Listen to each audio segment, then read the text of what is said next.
Malaysia is one of the most diverse Southeast Asian countries, its diversity coming not only from the various ethnic groups that have settled here over the years, but also because of its geographic location. It is made up of 13 states, 11 of which are located on peninsular Malaysia, and the other two, Sarawak and Sabah, located on the island of Borneo. Malaysia's traditional textiles include batik, songket, puak kumbu, and tekat. Batik refers to the process of dyeing fabric by making use of a resistant technique, covering areas of cloth with wax to prevent it from absorbing colors. Songket utilizes an intricate supplementary weft technique where gold threads are woven in between the longitudinal silk threads of the background cloth. In the past, this rich and luxurious fabric demonstrated the social status of the Malay elite. Puak kumbu is made from individually dyed threads on a backstrap loom. Its supernatural motifs are inspired by dreams and ancient animist beliefs. Each weave is distinctive of its maker's hand. Tekat, the art of embroidering golden thread onto a base material, generally velvet, was traditionally used to decorate Malay weddings. Over its long history, Malaysia has been influenced by several different types of people and their traditions. From about 100 BC to 1400 AD, Indian merchants and traders arrived in search of gold, spices, and aromatic wood. In addition to trade with goods, the Indians introduced Hinduism and Buddhism to the peninsula, thus bringing temples and other cultural traditions from India. The introduction of cotton and Indian silk as the cloth material, instead of leaf, grass, or fiber, was one of the major influences of the Indian trade. It is also believed that the introduction of silk in Indian trade initiated a shift from warp to weft ikat techniques due to technical difficulties. Social stratification followed Indian contact with Southeast Asia, and this also led to change in the use of textile.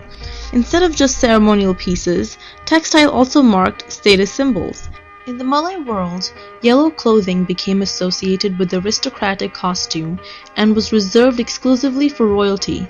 The use of gold in the cloth and velvet as the cloth material were used to signify wealth and status. Indian stories and myths brought about a change in the use of textile in order to enhance the body movement of the wearer. This was achieved by embroidery, batik, painting, and stylistic changes in the dress. For the next century until about 1511 AD, Malaysia saw the introduction of Islam and an increase in the complexity of its textiles. Conversions to these religions changed the clothing of both sexes. Women no longer went bare-breasted, but donned long tunics. Men covered their heads with ornamental cloths, the finest of which is a Malayan scarlet square embellished with gold threads. Under Islam, abstract and geometric images multiplied, gradually replacing the figurative motifs. It transformed Malay warfare from ritually important to a dramatic martial arts style warfare. Embroidery from Muslim India hugely influenced traditional Malay dress as is seen in tekat. Islamic inscriptions are also noted in shoulder cloths and the shrouds of the Malay Peninsula. Malay traditional textile styles are similar to Chinese styles. Many Chinese living in Malaysia today wear Malay styles such as kain kabaya. The Chinese have not only borrowed from the Southeast Asian textiles, but have also contributed to it. Distinctly Chinese motifs can be seen in regional batik styles of the Malay Peninsula.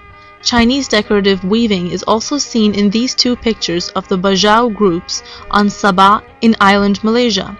Chinese travelers and artists brought with them the use of ornaments and symbols on ceremonial collars and headdresses. The Europeans influenced Malaysia and the rest of Southeast Asia by the spread of Western hygiene, improved sanitation, and healthcare. It has led to a decreased death rate and increase in population. A distinct European style seen in Malaysia and most of Southeast Asia is the use of floral and plant designs on hangings and cane sarongs.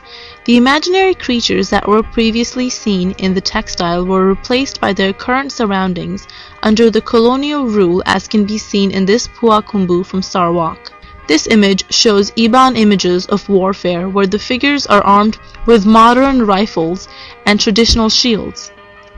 While education and the spread of Western ideas and technology have been responsible for much material progress, They have contributed to a cleavage between new and traditional ways of life. New meanings have been added to Malaysian textiles, and objects and designs have been transformed and reinterpreted to suit local conceptions stretching from the present back to the distant past.